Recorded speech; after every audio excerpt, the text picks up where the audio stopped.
Oi!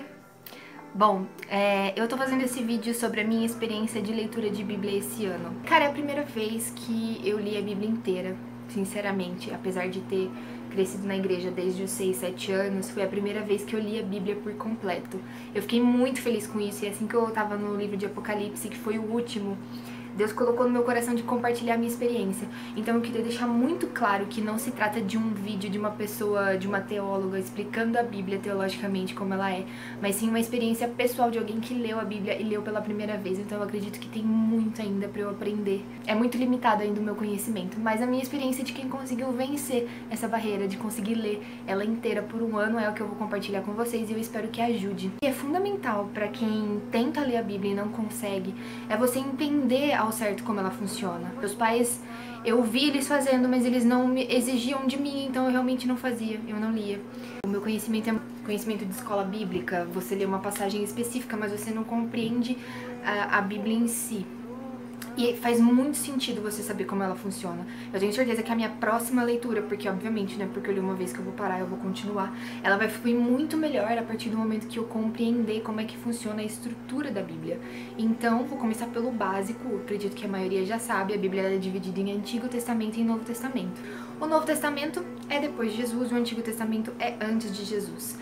Muitas das vezes, eu até tentei ler a Bíblia quando mais nova e eu começava sempre por Gênesis e ia não ordem cronológica, porque ela não está separada da Bíblia tradicional cronologicamente, mas na sequência tradicional das Bíblias que a gente encontra, eu lia ela nessa sequência e eu acabava sempre parando em Levíticos e em Números, porque o negócio começa a ficar chato.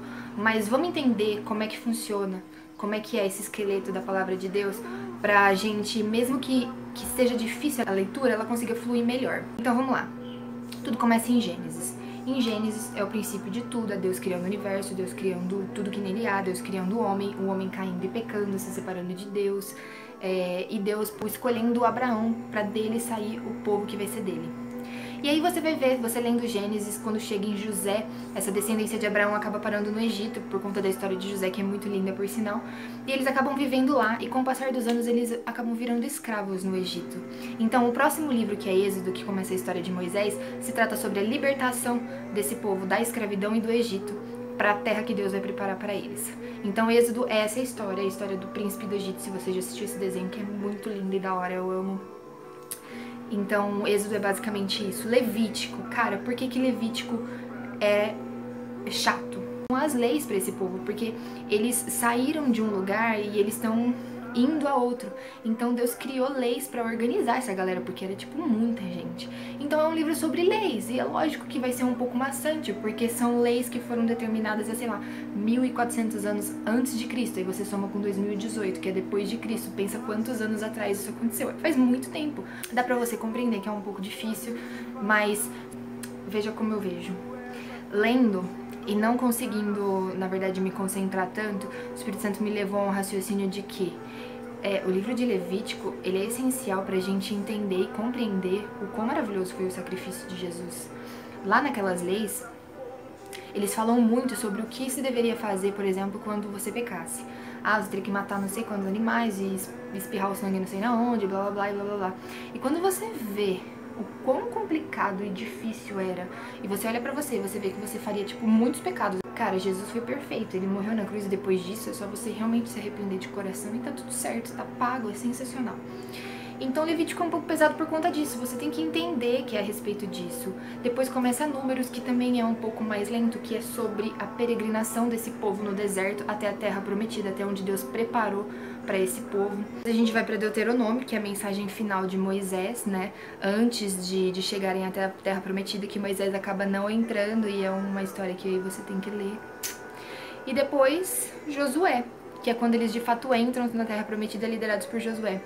E cara, e aí tem uma sequência de livros. Pra você entender basicamente o Antigo Testamento é isso, a história sobre o povo de Deus, o povo de Israel. E aí começam, por exemplo, Juízes. É ridículo falar isso, mas eu não tinha esse discernimento, e eu vou compartilhar porque eu acredito que algumas pessoas possam não ter também. É um pouco óbvio os livros da Bíblia. O livro de Juízes, ele fala sobre os juízes, né, que lideraram Israel. Israel teve um tempo em que não era monarquia, não eram reis, a terra era liderada por juízes que Deus levantava. Então o livro de Juízes falam sobre os juízes. Depois tem o livro de Samuel, que é a história de Samuel e de Davi, que são histórias lindas. Depois tem a história de reis. Cara, a história de reis fala sobre os reis de Israel, olha que óbvio. Porque depois que terminou a época de juízes, o povo começou a pedir por um rei. E aí Deus levantou o primeiro rei, que foi Saul, depois Davi, e por aí vai. E esse livro de reis fala sobre os reinados desses reis. O livro de Crônicas fala sobre a vida e as histórias desse rei. Crônicas são as histórias dos reis. Tem os livros de histórias que você consegue ler isoladamente. Entendendo esse contexto que eu tô te falando, o livro de Esther fala sobre a história de Esther, que é uma história paralela. O livro de Ruth fala sobre a história de Ruth, que é uma história paralela. O livro de Jó fala sobre a história de Jó, que é uma história paralela. E depois existem os livros dos profetas. O povo de Israel, cara, eles são muito assim parecidos com a gente. A gente ama Deus, a gente, por vezes, a gente entende que ele é tipo tudão pra gente, mas a gente começa a pecar e se afastar de Deus. O povo de Israel, ele fazia muito isso. Ele tava com Deus, depois ele começava a se corromper, a viver sua vida da forma como queria, tudo dava errado, aí depois eles se voltavam pra Deus. E esses profetas Deus levantava no meio da nação do povo pra trazer eles de volta. Tem aí um contexto, conforme você lê, você vai ver que o povo sofreram vários ataques de países e muitos foram mortos, outros foram levados para Babilônia para viver exilados. E aí tem alguns livros que falam a respeito desse período, de Isaías em diante, Isaías, Jeremias, Ezequias e blá blá blá, e assim vai. São os profetas que Deus levantou, e esses livros falam sobre os momentos em que eles profetizavam. É muito lindo, sabe? O Antigo Testamento, ele é muito lindo.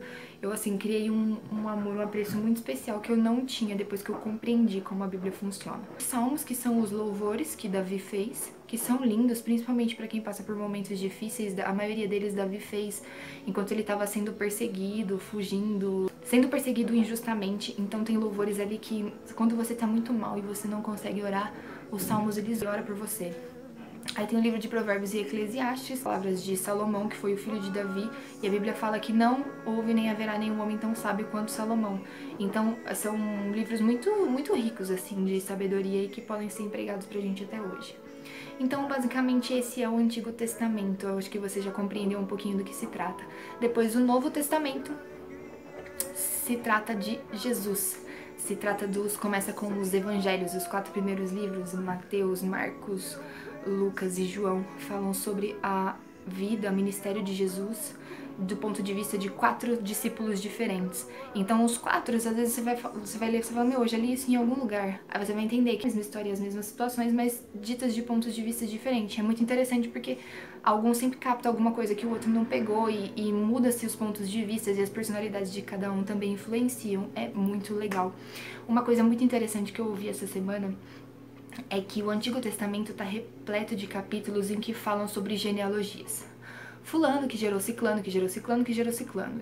Assim, é um pouco chato, sabe? Um pouco maçante, até porque são nomes, assim, extremamente blé, né? Mas, uma coisa que eu ouvi do Rodolfo Abrantes não é que é chato. Deus, quando criou o homem, lá no Antigo Testamento, ele deixou como mandamento, vai e se multiplica. E ali é a prova de que os caras estavam fazendo. E o legal é que quando chega em Mateus, ele fala sobre essa genealogia até chegar a Jesus. Quando chega em Jesus, você não vai ver mais em nenhuma parte da Bíblia esse tipo de capítulo falando sobre genealogia. Por quê? Porque ali aconteceu tudo que a gente estava esperando para acontecer. Jesus chegou. A Bíblia toda é tudo em torno de uma coisa só, é Jesus. E quando chega em Jesus, não se repete mais esse blá blá blá, porque tudo que a gente queria já tá ali, entendeu? Atos dos Apóstolos, que é a história da igreja primitiva, quando Jesus subiu aos céus, deixou o Espírito Santo e aí começam as experiências do cristianismo na Terra. Nessa sequência são as cartas de Paulo às igrejas. Paulo foi com os discípulos, eles se espalharam pelo mundo para pregar o evangelho, cada um foi para um lugar. Paulo, por um período, ficou preso por conta do evangelho, mas ele fazia cartas e mandava para as cidades em que ele pregou para fazer uma manutenção desses discípulos, enfim. Então o livro de Romanos é uma carta para o povo de Roma, o livro de Colossenses é uma carta para o povo de Colosso, os livros de Tessalonicenses é para o povo de Tessalônica, e assim vai. Tem alguns livros também de alguns discípulos, que nem Pedro, que tem a carta de 1ª e 2ª Pedro, João, 1ª, 2ª, 3ª João, o Judas, que não é o Judas que se matou, que traiu Jesus, tinham 2 Judas. Então, o Novo Testamento é isso, é Jesus, o pós-Jesus, e depois termina com um grande finale que é o Apocalipse. Existe uma eternidade. E Apocalipse fala o que vai acontecer no final de tudo. E aí, cada um vai dar conta de si. A eternidade, ela é uma realidade pra cada um. O que muda é onde você vai passar a sua eternidade. E resumindo, cara, é isso. A Bíblia, ela é assim que funciona. Eu falei pra caramba, mas não tinha como eu deixar alguma coisa pra trás. E eu espero que a partir disso você consiga ler melhor a Bíblia. Algumas dicas. Tenha um caderno de meditação. Cara, conforme você for lendo, é impossível, alguma coisa vai saltar no seu coração. Aí você vai escrever, você vai anotar, você vai começar a estudar. A palavra, ela é viva e eficaz, então declare coisas sobre você. Depois que eu entendi essa verdade, a minha vida mudou. Eu comecei a fazer anotações, sabe tipo fichinha do Faustão? Então, eu coloco versículos e eu coloco o meu nome nesses versículos e eu declaro, quando eu lembro, o meu nome incluído nos versículos, porque a palavra é viva, então eu quero que ela seja viva dentro de mim. Então, por exemplo, 1 Coríntios 10:13, não sobreveio a Tamires tentação que não fosse comum aos homens, e Deus é fiel, ele não permitiria que ela seja tentada além do que pode suportar. João 10:10, o ladrão vem apenas para roubar, matar e destruir, mas eu vim para que a Tamires tenha vida e vida e abundância. Cara, eu separava os versículos que eu mais gostava, enfiava meu nome lá no meio e ficava declarando que nem doido. E vão existir versículos que vão saltar muito no seu coração, porque Deus vai falar com você.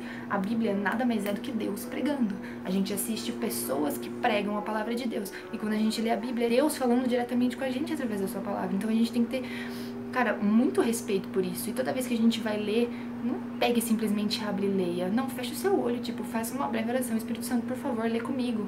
Eu tenho dificuldade de entender, mas eu vou perseverar até que você se revele. E vão existir versículos que vão saltar no seu coração. Aí você pode fazer assim como eu.